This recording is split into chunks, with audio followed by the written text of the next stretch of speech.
Not change your aim, change the approach. आपकी जो M है, एम्बिशन है, उसको बदलोगे ना तो कहीं नहीं रहोगे। अक्सर लक्ष्य बदलने वाले लोग भटकते हुए मिलते हैं और उनका कोई किनारा नहीं होता है।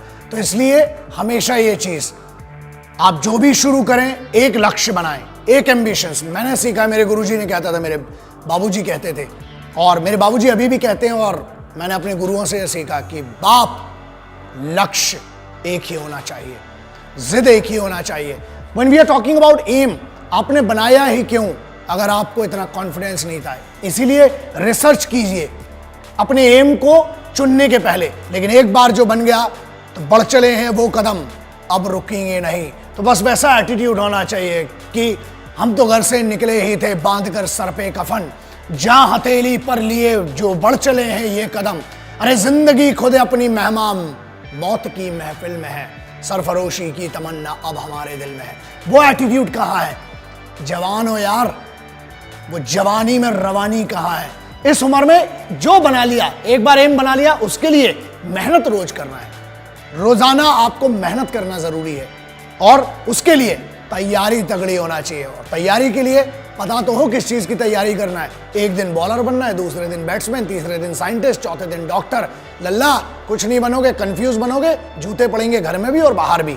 एक एम बनाओ और बस उसकी तरफ बढ़ते जाओ। रोज मेहनत करना जरूरी है दोस्त, क्योंकि बगैर मेहनत के ना कुछ नहीं मिलता। शॉर्टकट, हाँ, शॉर्टकट से क्या होता है कि आप शॉर्टकट से आप खुश हो जाएंगे थोड़े समय के लिए। याद रखना, शॉर्टकट कभी भी मंजिल तक नहीं पहुंचाता है। घूम फिर के आप फिर से हाईवे पे आ जाओगे, फिर बोलोगे कि टाइम वेस्ट हो गया। इसलिए वन सिंगल एम, रोज छोटे एम बनाओ। प्रॉब्लम यह कि एक ही दिन में आप कुछ नहीं बन सकते हो।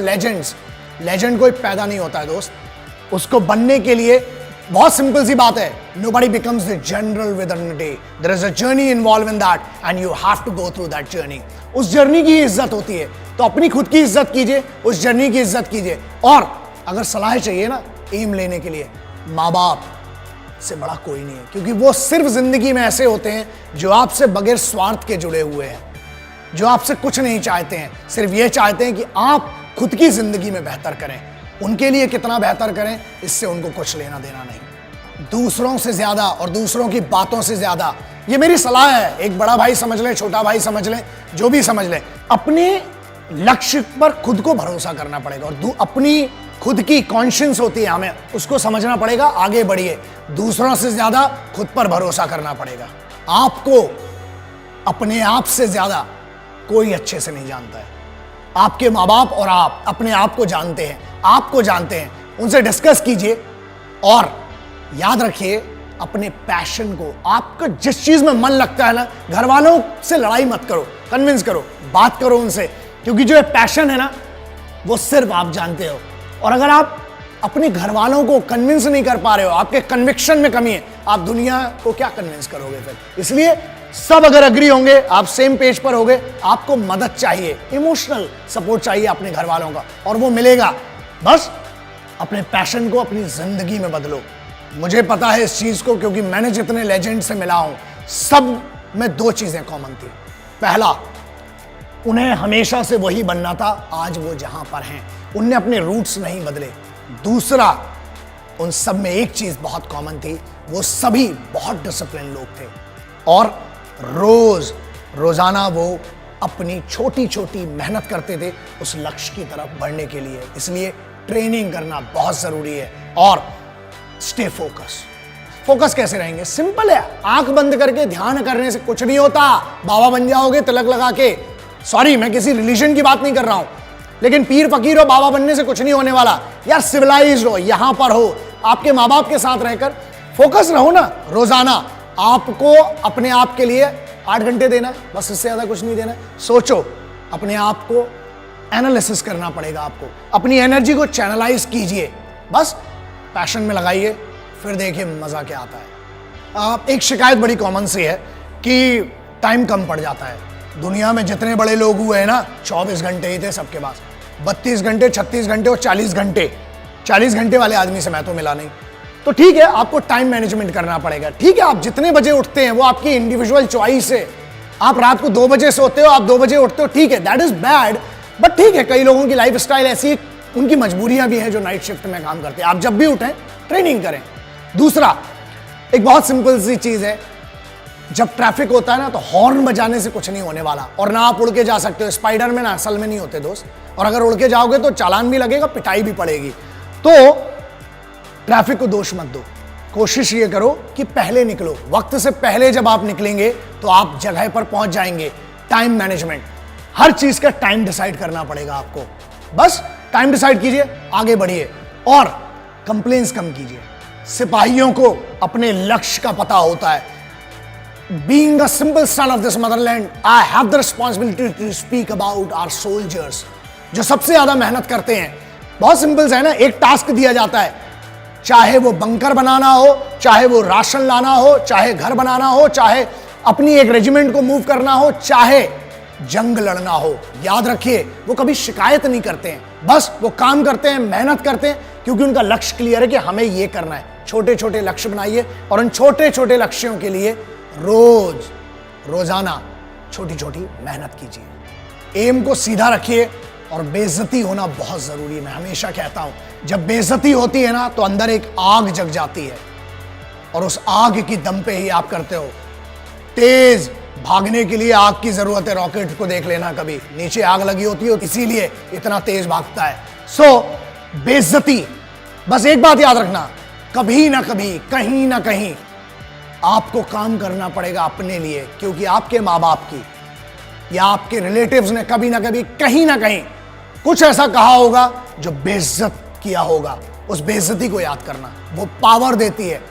हमें एक फियर होना चाहिए, वो डर होना चाहिए हमें कि यार अगर मैं कुछ नहीं कर पाया तो मेरी फैमिली के लिए मैं रिस्पॉन्सिबल हूं। अपने परिवार के लिए उस बेइज्जती को सहन करो, और उन सभी लोगों को जिनने आप पर शक किया है, आपकी ईमानदारी पर शक किया है, आपके पेरेंट्स की परवरिश पर शक किया है, उनको साबित करो कि वो गलत थे और आपकी परवरिश बहुत अच्छी थी। उतार चढ़ाव जिंदगी में आना जरूरी है। हमारे यहां कहीं पढ़ा था कि हार्ट बीट जो है ना वो भी ऐसी चलती है, तो डरो मत उससे, धीरे धीरे हमें चलना है। मैंने एक ट्रक के पीछे बहुत सालों पहले पढ़ा था कि धीरे धीरे चलेंगे तो बार बार मिलेंगे, और अगर बहुत तेज चलेंगे तो हरिद्वार मिलेंगे। तो याद रखना, हमें धीरे धीरे चलना है, और पहले मंडे आता है, फिर ट्यूसडे आता है, फिर दिन चलते हैं। डायरेक्ट संडे नहीं आता। हल्की हवा चलती है, उससे नींद आ जाती है पंखे की हवा में, ठीक है, लेकिन बहुत तेज हवा चलती है ना तो तूफान में घर भी उड़ा ले जाती है। इसलिए छोटी छोटी मेहनत करेंगे, छोटे छोटे एम बनाएंगे। जब कंफ्यूजन हो, पेरेंट्स के पास जाओ। अरे हर दुनिया के हर शास्त्र में लिखा है, इवन कुरान शरीफ में, मेरे एक यार ने बताया था मुझे कि एक फर्जंद की औकात अपनी वालिदा के सामने, वालिदा के सामने एक घायल परिंदे की होती है। पैरों में जन्नत बताई गई है। हर धर्म कहता है कि अपने माँ बाप के पास जाके सरेंडर कर दो, कोई भी प्रॉब्लम हो। मैं अगर आज आपके सामने खड़ा हूं ना तो ये मेरे बाबूजी हैं, ये मेरी माँ है, सिर्फ उनके कारण ही खड़ा हूं, और उनकी वो परवरिश है, उनकी वो छोटी छोटी चीजें हैं, वो याद रखता हूं, कोशिश करता हूं कि मेरे उस एक्सपीरियंस से शायद आपका भला हो पाए। और मेरे पिताजी की एक बड़ी अच्छी चीज है जो सीखी थी कि बुरे वक्त में सिर्फ दो ही चीजें काम आती है। पहला, अपने ही बाजुओं की ताकत, और दूसरा अपनी ही अकल। इसलिए मतलब क्या है इसका? इसका मतलब यह है कि आपको अपना फिजिकल, अपना बॉडी भी ट्रेन करना है, अपना माइंड भी ट्रेन करना है, और ये वो चीजें हैं जो कंप्यूटर पर बैठकर नहीं हो सकती है दोस्त। धूप में जाना पड़ेगा। पूरी जनरेशन को 93% अर्बन कल्चर में विटामिन डी डेफिशिएंसी है। क्यों? क्योंकि धूप नहीं मिलती है। नेचर दुनिया का सबसे बड़ा गुरु है, तो जाइए जरा, उसका भी मजा लीजिए। और जब आप ट्रेंड होंगे ना लक्ष्य के लिए, एक बात बताइए, आप बहुत सक्सेसफुल बन गए, उसके बाद क्या करेंगे अगर उस सक्सेस को एंजॉय नहीं कर पाए तो? इसलिए सक्सेसफुल बनना, सक्सेस के मायने सबके लिए अलग हैं दोस्तों। मेरे लिए यह है कि एक गरीब बच्चे की मैं मदद कर पाऊं, कुछ लोगों की अपने ज्ञान से, या जो भी मुझे छोटा सा लिटिल माइक्रो नॉलेज जिसको मैं कहता हूं, उससे कभी किसी की मदद कर पाऊं। यह है मेरा लक्ष्य। बहुत सिंपल है कि मुझे दो चीजें करना है, और जो मेरी जिद है और मैं करके रहूंगा। पहला, भारत में हर महिला को आत्मरक्षा, सर्वाइवल टैक्टिक्स आना जरूरी है और कंपलसरी होना चाहिए। Karate, judo, taekwondo, martial arts की बात नहीं कर रहा हूं, मैं बात कर रहा हूं survival tactics, how to use available accessories, और उसका उपयोग करके बचना कैसा। हर महिला को आना चाहिए, हर बच्ची को इंडिया में आना चाहिए। दूसरा, 1.5 साल की मिलिट्री ट्रेनिंग कंपलसरी, जो मैं लक्ष्य की बात कर रहा हूं ना, अगर वो ट्रेनिंग करी होती आपने तो शायद आज डिस्कशन ही नहीं कर रहे होते। Every Indian, every individual should be train for minimum 1.5 year. वो कल्चर है इंडियन मिलिट्री ट्रेनिंग का। मजा आएगा, फिर मुझे आपसे बात करने की भी जरूरत भी नहीं रहेगी। कोशिश करेंगे कि आप और हम मिलकर कुछ अच्छा कर सकें इस राष्ट्र को। राष्ट्र क्या है दोस्तों, कुछ चंद लकीरें नहीं राष्ट्र कहलाती हैं। देश वो है जिसके लिए सिपाही रोज अपना घर बार छोड़ के लड़ रहा है आपके लिए। आपको तो सिर्फ मेहनत करना है इस सिविल की दुनिया में, लक्ष्य बना के आगे बढ़ना है। देश के लिए मदद कीजिए, ये मैं आपसे बहुत एक भाई के तौर पर रिक्वेस्ट कर रहा हूं कि अपने काम को बेस्ट कीजिए, देश खुद तरक्की करेगा। जय हिंद, वंदे मातरम, इंकलाब जिंदाबाद, भारत माता की जय।